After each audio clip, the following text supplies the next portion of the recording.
Good morning. It's Jonathan Tacadena here for MPC Markets and sitting in for our fearless leader, Mark Gardner, today. So this is the morning call, 16th of February on this nice sunny, here in Sydney anyway, Monday morning on the 16th of February. Now, the main headline that's going across the news at the moment is that we had a softer CPI figure in the US. It came in at 2.4, expectations were 2.5. And what that meant is that the rally in bonds or the drop in bond yields continues along with the tech slide. So it looks like, if you, and that's why I have a bit of a bond bull wearing jacket for today's presentation. But the main thing that we did see is that there's a massive move in the bond market. So I'll bring up a chart of that later on. But onto the US. So in short, this is the NASDAQ 100 heat map. NASDAQ actually was down at the end of the day, whereas after the softer CPI print, we actually saw a bounce in the markets. The markets did retreat a little bit, but mainly in S&P, Dow, and the Russell. They all ended up in the green, but NASDAQ 100 was in the red. And you can just see the selling in the Mag 7 continues. And the weakest chart out of all of them, if you look at, say, the last few days, has actually mainly been in Apple. So that's the one that's actually dragging, the Mag 7 lower. But we do see a lot of green in a lot of the other software space. So interesting to see if we'll see continued rotation out of the Mag 7. The SaaS space has actually been hammered quite hard over the last couple of weeks, and it's actually started early that for a lot of the name players in that space, especially here in Australia. But it'll be interesting to see if we're starting to see a bottom here. I was actually on AusBiz this morning, and while a lot of the team do like to dollar cost average and take a nibble, I'm more of a trading background. I like to actually see a bottom first, and a bit of maybe a capitulation where you see a bit of a stop run, or where you see a bit of negative news actually be reversed and actually being bought into. And I kind of see that as two reliable sources of a bottom. It doesn't guarantee that you've caught the absolute low, but they're the two things I tend to look out for at the lows. But we haven't seen that yet. So it'll be interesting to see if we can get that soon. So that's the NASDAQ 100. Let's go on to the next page. So here we are. We're full swing into earnings at the moment. So this is what we saw in Australia here on the Friday. So you can see the banks actually came off a little bit. BHP was down, Rio was actually up, Newmont was down a little bit. Interesting to see that ANZ bucked the trend and was actually higher out of the banks. But just in general, as a start to this earnings season, what we've seen is that if you are a bank or in finance, you seem to be doing well. Commodities are kind of just starting. So what we've seen is South 32 actually reported last week. They had higher revenues and actually beat a lot of expectations, and so they actually bounced up to new highs after the earnings. But it got sold off, and I think there's an actual opportunity there to buy some of that. BHP and Rio actually report later on this week, so it'll be interesting to see. But just in the commodity space, I did note that BlueScope Steel has actually, the headline said that they've doubled their dividend. I haven't actually looked under the cover in terms of those earnings just yet. But the other big one that will come out today, or has come out, is JB Hi-Fi. Now, if you look at the whole retail sector, it's been a bloodbath. Like Nick Scali came out, got hit. Temple & Webster got hit. I believe Kogan comes out this week as well. So a lot of the retailing space hasn't fared well in this earnings sort of start.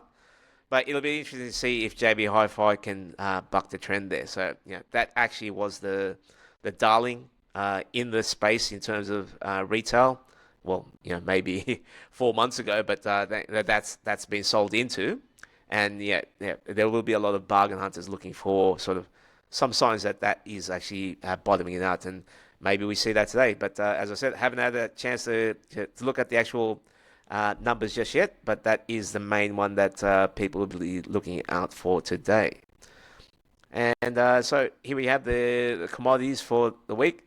So yeah, positive for gold and silver, which is interesting. The softer CPI actually saw gold back above 5,000. And I think what we'll actually see going forward, and I did mention this on Ausbiz, is that I think we'll see uh, sideways action, but it'll be extremely volatile as well. Meaning that I think overall, in say 3 months' time, gold will still be around the 5,000 level. Silver will be, say 80s to the 90s, but we'll see some big swings in between. And I think overall, the fundamentals are still in place. Like the main reason that I got so bullish gold was just the amount of debt, and we'd start to hit a few sort of milestones in terms of debt to GDP ratios historically, and that hasn't gone away. Obviously, Trump making his moves on the chessboard now that there's actually talk of another carrier going out to Iran. Obviously he had that move in Venezuela earlier. But I just think underlying, there's still a bid for gold in the physical market, and I think overall, any dips in that sector, I'm happy to buy. As well, I think there was some good movements in oil as well. So obviously with that movement in Iran, so we saw oil go higher. But just overall, I think commodities have had a very volatile start to the year, and it's all about just kind of positioning yourself and kind of waiting and letting that market come to you rather than chasing a few things. So, as an example, I was looking at some of the bigger miners. Capricorn sort of tickled my fancy. South 32 on that dip as well. So there are a couple of names that large blue chips that have sort of just been sold into for no apparent reason. And as I said, the underlying fundamentals are still there. The debt problem has not gone away. Trump has actually said, I'm fine with a stronger gold, weaker dollar. So that just means that I think the commodity space will do well. And obviously we do have BHP and Rio reporting later on this week as well. So watch out for those coming up. And next slide, indices. So I've already had a chat about this. So fairly mute responses to that softer CPI. Obviously the main one, the one that looks the most positive to me is the Nikkei. The Prime Minister, and I apologize that her name eludes me, but she won in a landslide victory. She's actually a student of Abenomics, meaning that she's going to basically do whatever she needs to stimulate the economy, and the stock market has responded in kind. So that's actually shot up higher. And interesting that the Japanese bond yields have actually drifted off as well, and there's been movement in dollar yen. So there we go. Oh, here we go, Mosaic. And what I'll do now is I'll actually just switch to some charts now, so I can actually just chat about that. So let me just move on to my charting program. And I'll go there. So first thing I would like to share is, so Global X is one of the larger ETF providers. I think it's like third largest here in Australia, and they just come out with a monthly report and just talk about fund inflows. So this is their report for January. So they reported that $5.3 billion of inflows into ETFs just in their sort of business itself. And it's kind of hard to see in this chart, but that's actually a record for a start of the year.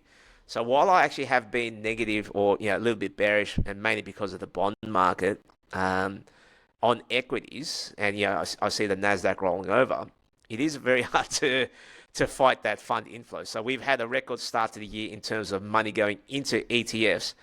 And you can kind of extrapolate that out. Like obviously, it's not a true indicator of all the money that goes into all the ETFs, all the companies and all the fund inflows, but it's a good proxy to just show, okay, well, look, one of the larger providers just comes out with monthly data.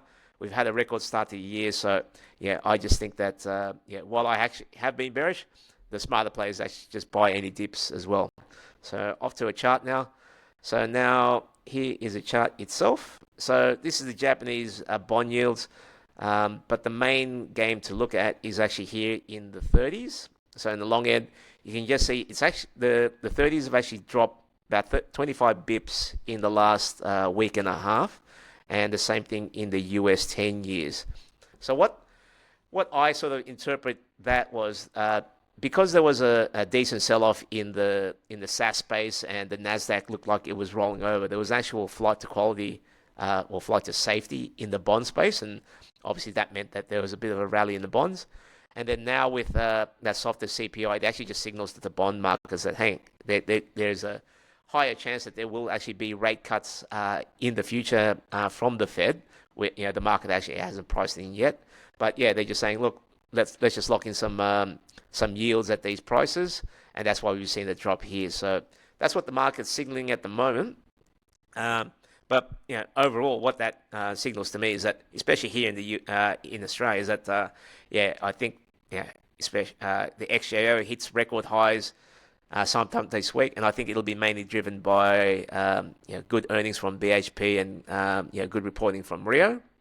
Because that sector is so large, that continues. That's that heavy lifting from that sector. The banks, while they've had a good bounce, I think that that continues there, and with the ETF inflows, that continues to get a bid. If those two sectors, which are I think close to 50% of the weight of the index out there, are positive, it just seems that you're fighting the tape if you think the index heads on lower from here. So I think there was an intraday high on the XJO around the close to the 9100 level. And my call is that we get touch those later on this week. So that's it for me for this edition of the MPC Markets Morning Report. Hopefully you got some value out of that. Busy week with Aussie earnings, and we'll see how JB Hi-Fi reacts to that. So manage your risk and stay safe out there. And thanks for listening.